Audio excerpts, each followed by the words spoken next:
Why am I here? What is the point of life? What is the point of this world? What is my purpose? Where do I go? What am I supposed to do with this life, God? How do I start? Those are all questions that I ask myself when I feel like I'm depressed or when I feel like I'm about to get into depression. I don't mean to be gross, and I'm about to be pretty early in this video. Do you know that we are one of 200 to 300 million sperm that survive to get here? Isn't that crazy? Isn't that crazy? In a race of 200 to 300 million sperm, which is absolutely disgusting. Like, why is there so much tiny sperm? But anyways, 200 to 300 survive after the race, and you're still one of 200 to 300 sperm that got into the egg, that fertilized, and that is here now. So in all of those 200 to 300, let's forget about the million, but just the 200 to 300 sperm that raced to get here, we made it, and we're here today. And God has chosen us to be here today.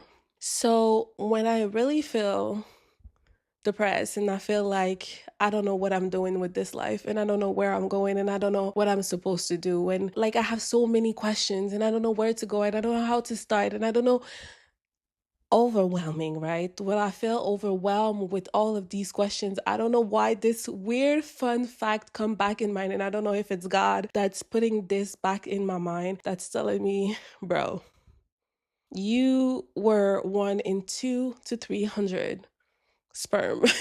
Maybe I'm chirping. I don't know if it's like a thing, but this just come back in mind, like almost feeling like chosen, right? So if I was chosen to be here, then I certainly have a purpose. Then I'm certainly here to do something. Then I'm certainly here to provide something to this earth, to people around me. I'm not here for nothing. I'm not here for my life to be wasted. I'm not here to let the enemy voice win over my life in my head, telling me that I'm not supposed to be here, that I'm not gonna make it, that I'm not gonna succeed. All of this noise. I'm not here to give up. If I'm here in the midst of all of these little sperm that didn't win and I did, then I have a purpose. That I'm here for more than just being not mediocre, but just feeling like I am or thinking that I am, which I'm not. I call depression a demon. Depression is a demon to me. Out of nowhere, you're enjoying your life. You're trying to start this business, make that content, create videos for YouTube, for your social medias. You want to start that t-shirt business. You want to start going to the gym. You want to start eating healthy. You want to apply for this new job that you know that you're qualified for. And out of nowhere, here come demon depression.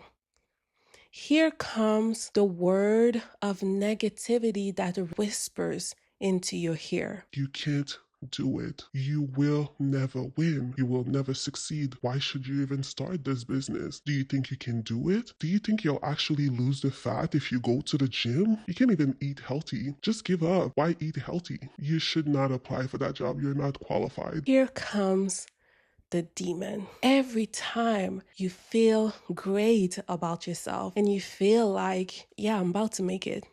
Yeah, I can do it. Yeah, I know myself. I know what I can do. I know I can be more. Here comes the demon knocking at your door, talking endlessly, over and over and over again, until for a period of time or for a season, it wins and you stop trying. Whatever you wanted to do, you just stop and you basically get depressed because you tell yourself, I'm not even able to put whatever I put my mind into. What's the point? I'll just give up. And at that moment, demon depression wins. I had to come to a place where I realized that That voice is not from God. God is love. God promised to prosper me. God calls me more precious than ruby. God calls me his daughter. That is not the voice of a loving father. So if it's not the voice of a loving father speaking to me and speaking negatively to me, is it my flesh? Is it the enemy? Is it a demon? I don't know. I don't really have an answer to that, but I know that it speaks to me, and I know that it's trying to steal, kill, and destroy my destiny. What? I just rhymed. I'm not even English, and I just rhymed that. Okay, let me stop. So, if that voice is not God, and if that voice is not light, if that voice is not love, why am I listening to it? Why am I giving it my energy and my power? Why am I feeding it? The more I listen to it, the more negative I am about myself. The more I'm changing my identity and switching my identity to what this thing is telling me. And I know that sounds like schizophrenia. I'm not. I'm not crazy. I think we all have a negative voice that speaks to us, and I've seen studies about it that says that it's our brain trying to protect us when we're going into the unknown. Our brain is trying to put us back into a comfortable place. So if you're trying, for example, to start that business, it's something scary. It's something that you will have to take a risk. If you have to quit your job and to go all in into a business, it's a risk. It's scary. So a lot of people I've seen talk about it like it's your brain trying to protect you and keep you in a comfortable position so that you're not hurt. But when it comes to a point where your brain is telling you you can't do it, don't do it, and like every time you want to do something, you're scared, then I do believe in the spiritual world. And I do believe that there are forces that are trying to sometimes stop your destiny. And I do believe that sometimes it's more than just what science says. That is just your brain trying to protect you. That doesn't feel like protection. Does it feel like protection to you? If you ever heard those voices that are telling you that you can't do certain things, does that feel like protection to you? Did that ever feel like protection? Because at some point, like, you think that it's yourself that is telling you these things. But then when you start again to go after the things that you want, you realize, well, that doesn't seem right. That doesn't seem like something I would tell myself. That is not kind, loving. That's not the way I would speak to someone that I love. So, yes, I call it the enemy. It is the enemy for me. So, to be honest, one of the ways that I deal with it, and maybe some people might not agree with me, but I talk back to it.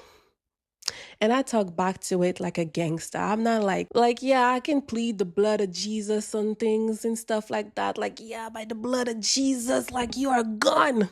Yeah, sure, sure. Yes, yes, I do that too. But I talk back to it like a gangster, okay? I talk back to it like it's someone that's attacking me in the street, and I'm just like, yo, you want this fight? Come and get it. And I know that might sound crazy. Like, I'm not just out here in the street, like saying, yo, fuck you to myself. That would be wild. That's not what I'm saying. But for example, if you have this thing that you want to do, let's say you want to start doing YouTube videos and you want to start being on social media and posting content, and then that voice comes and says, you can't do it. Someone is gonna look at this and not like you. They're not gonna enjoy your content, da da da da da. So I would say, watch me do it. Watch me do it, and let's see if you're gonna stop me from doing it. And I don't care if I have 5 views. That's 5 people watching me. That's a lot of people. That's crazy. 5 views is a lot. Or let's say it says you won't lose the fat. What's the point of going to the gym? I'm still going. Then what? Now what? Now what you gonna do? Now you're done talking and trying to stop me. Now I'm doing it. Now what you gonna do? That voice says, for example, you don't look good. Nah, I'm actually the prettiest walking this earth. You're ugly. Look at how you're thinking. Look at your mindset. It's disgusting. That's what you came on earth to do, demon? That's weird. So I start talking to myself as if, and I know that I am the prettiest person ever, inside and out. I'm kind, I'm loving, I'm gracious, I'm joyful. Let's say that voice says that you're dumb, you can't learn nothing. Guess what? Pick up a book, read, watch a podcast, write. So the way I go about it is basically every time that it says to me something that I can't do, or depression tell me you can't do that, lay down, don't do it, protect yourself in a sense, right? Your brain is trying to protect you. Then I prove it wrong. I go exactly after the things that I want. Everything that I'm thinking about doing, the moment that I'm thinking about doing it, then depression starts saying, you can't do it, then start doing it. The moment that it says that you can't do it, that's when you have to prove depression wrong. That's when you have to prove the enemy wrong. Snapping out of it for me, snapping out of depression, snapping out of the darkness, snapping out of the hole that you put yourself into, for me, is being louder than that voice, louder than depression, louder than the darkness. It is showing it, the depression, the darkness, that my light can shine brighter than whatever you're trying to pour into my life right now. That I actually can win against depression. And yes, you can. You just have to change your inner monologue. So eventually, I do believe that this voice completely fades out. The fear completely fades out. And that doesn't mean that there won't be moments in your life where you won't feel sad, depressed, lonely, or anything else. It just means that now you have tools in your hand that can help you snap out of it faster. So I think the way to combat depression is to create tools for ourselves that helps us snap out of it quick, that helps us beat it quick, fight it quick, so we can win that battle. Because it doesn't mean that it's not gonna come back. It doesn't mean that it's not gonna try again, speak to you again. I think for the rest of our life, something, or even if it's not something in us, it could be someone in front of us trying to tell us the things that we can do, trying to put us down. But if we create tools for ourselves, whoever you are and however you see yourself and however you see your highest self being, you speak to yourself this way. You speak life into you, life into your situation, life into your life. Then there's no way that depression can win. Because as soon as it comes, you have the tools to beat it. You have the tools to fight it. You know your enemy. So next time you feel depressed, next time you feel like depression is creeping in, sit down with yourself quietly. Sit down with it quietly, and with God as well. If you're a believer or not, doesn't matter.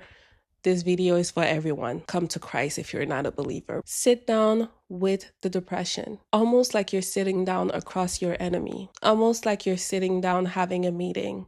I would say that it's preferable to have God next to you when you do that, but it's up to you. Analyze what depression is telling you, what the darkness is telling you. Write it down if you need to. And everything that is saying to you, find something that is the contrary of what it's saying to you so that you can fight it. That will make you know your enemy. That will make you understand your enemy and be able to create the tools so that you can fight the enemy. And I promise you, if you see depression, darkness, sadness, your heartbreak, and your hurt as an enemy in a sense that you have to fight against and deal with, sit down with it, understand it, speak to it, and let it speak to you so that you can hear what it's saying and create your tools so that you can fight it. I promise you, you will be able to fight depression and snap out of it faster and faster and faster. Every time that it comes back, you'll have your tools to be able to fight and snap out of it faster. And I'll leave you with that. Nobody is coming to save you.